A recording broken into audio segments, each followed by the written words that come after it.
Bismillahirrahmanirrahim. Alhamdulillah rabbil alamin wa sallallahu wasallam wa baraka ala sayyidina Muhammadin wa ala alihi wa ashabihi ajma'in. Wasatna ta'allum wa ta'lim wa tadhakkur wa tadhkir wa naf'a wal intifa' wal ifadah wal istifadah amma ba'd.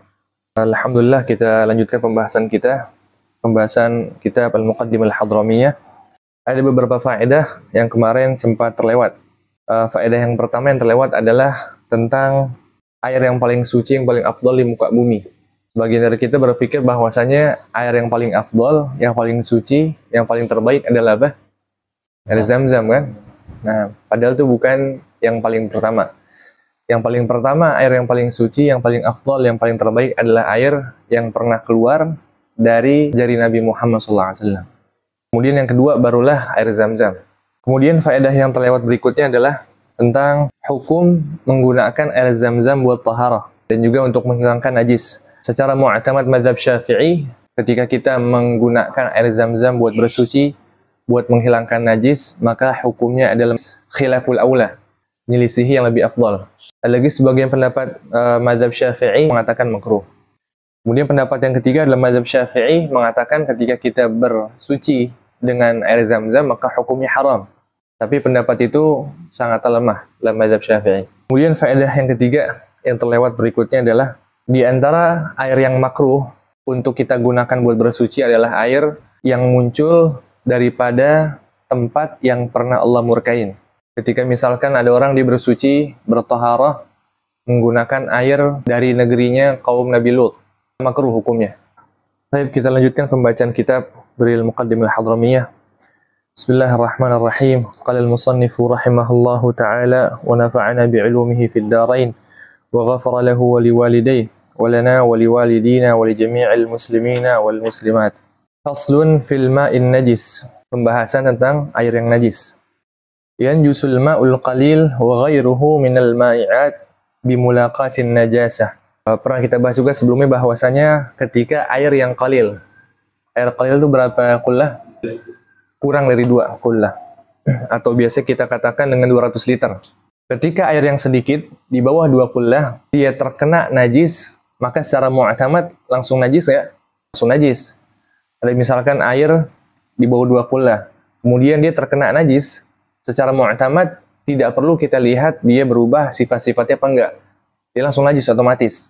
Begitu juga air selain daripada air yang jernih. Misalkan contoh ada sirup, atau misalkan ada madu, ma'i'at, hal-hal yang cair yang lainnya.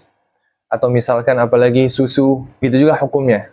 Ketika ada susu banyak, misalkan di bawah 2 qullah, ada madu di bawah 2 qullah, ada misalkan sirup di bawah 2 qullah, terkena najis, maka langsung otomatis najis.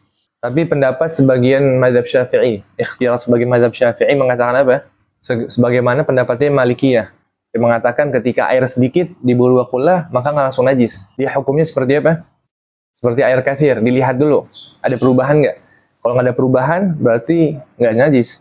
Tapi ketika ada perubahan, maka barulah najis. Itu pendapat ikhtiarat sebagian Syafi'iyah dan juga pendapatnya Malikiyah. Wa yustathna min dzalika masailun ma la yudriku tarfu wa maitatun la dama laha sa'il. Akan tetapi terkadang nih ketika air yang sedikit, kejatuhan suatu yang najis, tidak langsung dia itu najis. Ada beberapa hal yang ketika dia terjatuh kepada air yang qalil, maka nggak langsung najis. Apa aja hal-hal tersebut? Yang pertama, setiap perkara yang tidak terlihat oleh mata. Hal-hal yang tidak terlihat oleh mata ketika dia jatuh kepada air yang qalil, maka dimaafkan, dima'fu. Yang kedua, wa maitatun la dama laha sa'il illa an ghayyarat aw turihat. Yang kedua adalah setiap bangkai, yang mana bangkai tersebut dari hewan yang tidak ada aliran darahnya. Wadih, misalkan seperti apa contohnya? Cicak, seperti nyamuk, seperti apa lagi? Lalat, semut. Wadih. Ketika misalkan ada semut, bangkai lalat, bangkai cicak jatuh kepada air yang qalil, maka dia dimaafkan. Kecuali ketika bangkai tersebut dia terjatuh di air yang sedikit, kemudian dia ghayyarat. Dia merubah sifat airnya. Maka bagaimana hukumnya? Air tersebut jadi najis. Syaratnya apa tadi?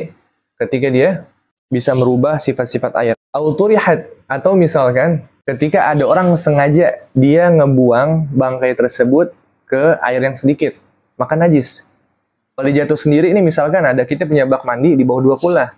ada bangkai cicak jatuh, ada bangkai nyamuk jatuh, bangkai lalat jatuh, dengan sendiri itu nggak najis, ma'fu. Tapi beda halnya ketika misalkan ada orang ngebuang, dia ngelempar di air yang sedikit tadi itu, maka hukumnya bagaimana? Najis. Meskipun yang lempar adalah siapa? Anak kecil. Tidak disyaratkan dia orang yang balik. Hatta anak kecil ketika dia melempar bangkai lalat ke air yang qalil tadi, yang sedikit tadi, maka langsung najis. Kecuali binatang. Kalau binatang yang melempar, misalkan ada kucing ngejatuhin cicak di bak mandi yang dikit tadi airnya, maka nggak najis. Atau misalkan ada kambing ngejatuhin lalat misalkan, itu juga nggak najis. Wa famu hiratin tanajjasa thumma ghabat wa ihtumila ulughaha fi ma'in katsir. Kemudian di antara hal-hal yang dima'fu adalah apa? Ketika ada kucing, dia itu menjulurkan lidahnya, dan lidah tersebut ente lihat ketika kucing tersebut sebelum nyampe ke sebuah air yang qalil, ente lihat dia habis makan misalkan bangkai tikus. Najis nggak dia? Berarti lidahnya najis dong. Lidahnya si kucing dia kena najis. Kemudian dia datang ke sini, ada air, dijilat itu air, diminum. Habis dia minum, ini kucing pergi. Ketika dia pergi apa? Datang lagi dia. Pas datang lagi, maka bagaimana hukumnya? Apakah kucing tersebut masih dalam keadaan najis lidahnya ataukah tidak? Wahtumilal wulughaha fi ma'in katsir. Ketika misalkan ada dugaan, ini kucing dia pergi ke sana tuh, dia kayaknya minum deh. Ini kucing kayaknya pas ke sana tadi tuh dia meminum dari air yang, maka bagaimana kita hukum ini sebagai suci? Wa kadzalika as-sabi idza tanajjasa thumma ghaba wahtumilat taharatuhu. Kemudian di antara hal-hal yang dima'fu adalah anak kecil. Anak kecil kayak yang kasus kucing tadi. Anak kecil misalkan ente lihat dia itu habis buang air kecil. Kemudian misalkan dia itu basah lah celananya misalkan. Kemudian dia pergi. Setelah dia pergi, ente nggak lihat nih dia ngapain pergi. Tapi ente menduga kayaknya ketika dia pergi itu dia ngapain? Dia bebersih atau dibersihkan sama orang tuanya. Nah ketika dia datang kepada kita lagi, bagaimana hukumnya? Bakal kita hukumnya najis ataukah tidak? Kita hukumnya dia suci. Wal qalilu min dukhanin najasah. Kemudian adalah asap yang dia itu muncul daripada hasil bakaran suatu hal yang najis. Jadi ketika misalkan ada suatu hal yang najis nih, kemudian dia terbakar atau ada orang ngebakar. Misalkan kita ambil contoh suatu hal yang najis ya. Mohon maaf nih, misalkan ada orang bakar tai kucing misalkan. Kemudian ente lewat. Asap tersebut terkena baju ente. Pertanyaannya, apakah baju ente jadi najis gara-gara asap tersebut? Jawabannya jika seandainya asapnya sedikit, maka tidak najis. Tapi jika seandainya asapnya banyak, maka baju ente najis. Wal yasiru minasya'rin najis. Rambut yang jatuh dari hewan yang najis. Misalkan ada hewan yang najis, dia punya rambut. Ketika misalkan terkena ente, ketika dia sedikit, maka dimaafkan. Tapi kalau misalkan banyak, maka hukumnya tidak dimaafkan. Wal yasiru min ghubari sirjin. Yang berikutnya adalah yang dimaafkan adalah pupuk yang terbuat dari kotoran. Ketika sedikit terkena badan ente atau baju ente, maka hukumnya dimaafkan. Biasanya kan ada pupuk itu terbuat dari misalkan kotoran sapi. Kalau mazhab Syafi'i kan semua kotoran, baik yang halal untuk dimakan ataupun tidak halal dimakan, hukumnya apa? Najis. Mazhab Syafi'i begitu. Mau kotoran dia itu kotoran ayam, halal kan dimakan kan? Tapi najis. Kotoran sapi, halal dimakan, najis. Kalau mazhab lain, mereka mengatakan apa? Tidak najis. Ketika misalkan kotoran dari kotoran yang halal dimakan, kayak sapi, kambing, ayam, maka nggak najis. Tapi kalau mazhab Syafi'i nggak. Pokoknya apapun itu, maka hukumnya adalah najis. Wala yunajjisu ghubaru sirjin a'dha ar-ratbah. Tapi ketika misalkan ada debu, pupuk yang terbuat dari kotoran tadi, dia punya debu. Kemudian debunya itu terbang kepada kita. Maka bagaimana hukumnya? Hukumnya tidak najis. Meskipun kitanya itu ada basahnya. Dalam hal ini dikecualikan. Oke, subhanallah, Mas Fikih itu begitu. Oke, kaidah umum ini pasti ada yang mustasnayat. Di kulli qaidatin mustasnayat, kata ulama. Tiap hal-hal yang umum ini pasti ada yang dikecualikan. Wa idza kana al-ma'u qullatayn fala yunajjis fala yanjus bi wuqu'in najasati fi illa an ghayyara ta'muhu aw launuhu aw rihuhu. Jika seandainya air itu 2 kullah. Kalau 2 kullah banyak apa dikit? Banyak. Kalau banyak kan hitungannya dari 2 kullah pas sampai ke atas. Jika seandainya air dia itu 2 kullah, 200 liter. Fala yanjus, maka dia nggak langsung najis. Biwuqu'in najasati fih. Ketika terkena najis, maka dia langsung najis. Dilihat dulu. Illa an taghayyara ta'muh, kecuali jika seandainya rasanya berubah, baru najis, ya enggak? Launuh, atau misalkan warnanya berubah, aw rihu, atau aromanya berubah, barulah dia najis. Walau taghayyuran yasiran, meskipun perubahannya itu hanya sedikit. Misalkan air yang kathir, 2 kullah atau lebih, dia terkena suatu hal yang najis. Dan perubahannya cuma sedikit, maka bagaimana? Tetap najis. Paham ya? Nah, ini cara untuk mengembalikan air yang najis jadi suci lagi. Fa in zala taghayyuruhu bi nafsihi aw bima'in tahura. Jika seandainya air dia itu terkena najis, maka cara menyucikannya bagaimana? Cara bikin dia suci lagi, jika seandainya dia hilang sifat-sifat tersebut dengan sendirinya, maka berubah jadi suci lagi. Misalkan air tadi itu dia terkena najis, berubah dong, warnanya misalkan berubah. Tapi misalkan setelah 1 tahun itu air berubah dia, warnanya di air jernih lagi. Kemudian ketika ente rasain, airnya kayak air biasa. Oh deh, pas ente hirup nih aromanya, kayak biasa lagi. Maka bagaimana? Udah jadi suci. Udah jadi suci. Au bima'in, atau misalkan ente cara yang kedua nih, buat mensucikan kembali air yang najis, ente tambahkan dengan air yang lain. Misalkan air tadi itu di bak mandi kena najis. Caranya bagaimana biar suci lagi? Kita tambahin air aja. Sampai sifat najis tersebut hilang. Nah, begitu juga kita katakan ketika air musta'mal ketika ente ingin kembalikan jadi tahur lagi, buat bisa mensucikan, caranya bagaimana? Tambahin air lagi. Hatta kata para ulama, yang ditambahkan dengan air musta'mal lagi, boleh hukumnya.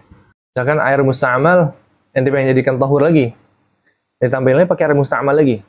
Wadah, maka hukumnya khalas, dia berubah jadi tahur. Au bimiskin kadurwati turabin fala. Tapi jika seandainya air yang tadi terkena najis yang ditambahkan dengan minyak wangi, jadi air yang ada sifat wanginya, misalnya air bunga, ditambahin ke air tadi itu yang terkena najis, bisa merubah sifat airnya nggak? Nggak bisa.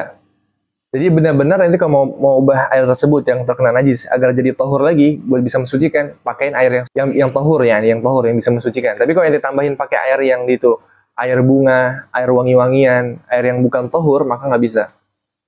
Wal jari karrakit, dan air yang mengalir itu hukumnya seperti air yang tergenang. Maksudnya apa? Jadi ini pendapat mu'tamad mazhab Syafi'i, dan ini pendapat qaul Imam Syafi'i yang jadid. Jadi kalau ada sungai kan mengalir tuh, dia terkena najis, orang misalkan buang air di situ, maka bagaimana hukum airnya? Maka hukumnya sama kayak air yang tergenang. Air yang tergenang bagaimana? Ketika misalkan dia di bawah 2 kullah dan dia itu berubah sifat yang gara-gara najis, maka bagaimana? Najis. Maka air sungai tadi yang mengalir ketika dia misalkan terkena najis, maka bagaimana? Otomatis langsung najis. Atau misalkan kita ambil sungainya pendek di alirannya. Kalau yang dikumpulkan semuanya cuma 2 kullah dia. Oke. Kemudian dia ada orang buang air di situ. Maka bagaimana hukumnya? Otomatis langsung najis. Ini pendapat yang mu'tamad, pendapat qaul jadid. Tapi pendapat yang qadimnya itu bagaimana hukumnya? Nggak langsung najis. Yang mengalir hukumnya nggak langsung najis. Oke. Dia dihukumnya sebagaimana air yang kathir. Dilihat berubah apa enggak. Kalau nggak berubah berarti nggak najis. Kalau yang jadid kan pendapat yang mu'tamad nih otomatis langsung najis. Air mengalir nih. Mengalir. Berubah nggak berubah terkena najis langsung. Itu pendapat yang mu'tamad, yang baru, kalau jadi Imam Syafi'i. Tapi pendapat yang qadim, yang lama, dan itu pendapatnya juga Imam Ghazali, dan Imam Haramain, bagaimana hukumnya? Nggak langsung najis. Dia najis kapan? Ketika ada perubahan. Wal qullatani 500 ritlin bil Baghdadi. Kalau secara takaran ritl Baghdadi, 2 kullah itu berapa? 500 liter.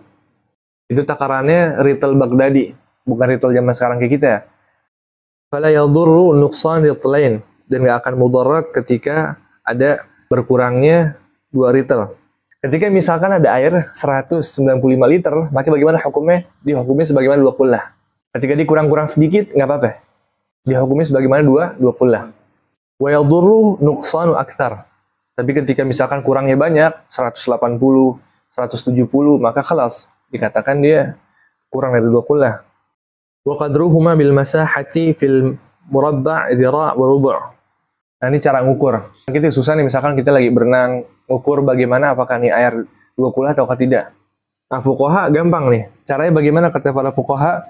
Jika seandainya air tersebut berada dalam bentuk kotak merobak, dia cuma 1/4 hasta. Ukur aja nih, dari ujung sini sampai ujung sini 1 hasta. 1/4-nya berarti segini. Kalau misalkan panjangnya 1/4 hasta, kemudian dalamnya 1/4 hasta, lebarnya juga 1/4 hasta, maka dia dikatakan dua kulah. 1/4 hasta sekitar 60 cm. 60 cm. Jadi misalkan panjangnya 60 cm, kemudian lebar 60 cm, ke dalamnya 60 cm, maka kelas dia dua kulah. Itu juga seandainya airnya dalam bentuk apa? Berada di tempat yang kotak, merobak. Tapi ketika misalkan airnya fil mudawwar, dia berada di tempat yang di itu bundar, seperti misalkan sumur, kalbi'r. Caranya bagaimana? Dzira'an 'umqan wa dzira' 'ardan. Ukur aja. Dzira', 2 dzira' ke bawah, 1 dzira' ke samping lebarnya. Ketika dia 2 dzira' ke bawah dan 1 dzira' ke samping, maka dikatakan dua kulah. Biasanya kalau sumur-sumur kita kan lebih dalam tuh ya. Berapa dzira' tuh? Wa tahrumu at-taharatu bil ma'il musabbal lisyurbi. Hukumnya haram kita bersuci, berwudu dari air yang diwakafkan buat minum. Hukumnya haram. Misalkan ada di sebuah masjid, masjid tersebut dia bikin tempat pengambilan air galon. Kan wakafnya buat apa tuh? Buat minum. Ada orang ngambil buat wudu, haram, hukumnya dosa dia. Wa yajibu tayammum bi hadratihi. Dan ketika misalkan nggak ada air kecuali air tadi tuh yang buat wakaf minum, bagaimana hukumnya kita pakai itu? Nggak, jangan tayamum ente. Nah, itu wakafnya buat apa? Buat minum. Tapi kalau misalkan kita pakai, kita gunakan buat bersuci, sah nggak? Hukumnya sah, cuma berdosa. Sama kayak orang misalkan dia sholat pakai baju hasil curian, sah tapi berdosa. Misalkan sholat pakai peci hasil curian atau gosok misalkan, sah tapi berdosa. Sallallahu wasallam wa baraka ala sayyidina Muhammadin wa ala alihi wa ashabihi ajma'in. Subhanakallah bihamdika asyhadu an la ilaha illa anta astaghfiruka wa atubu ilaik. Assalamualaikum warahmatullahi wabarakatuh.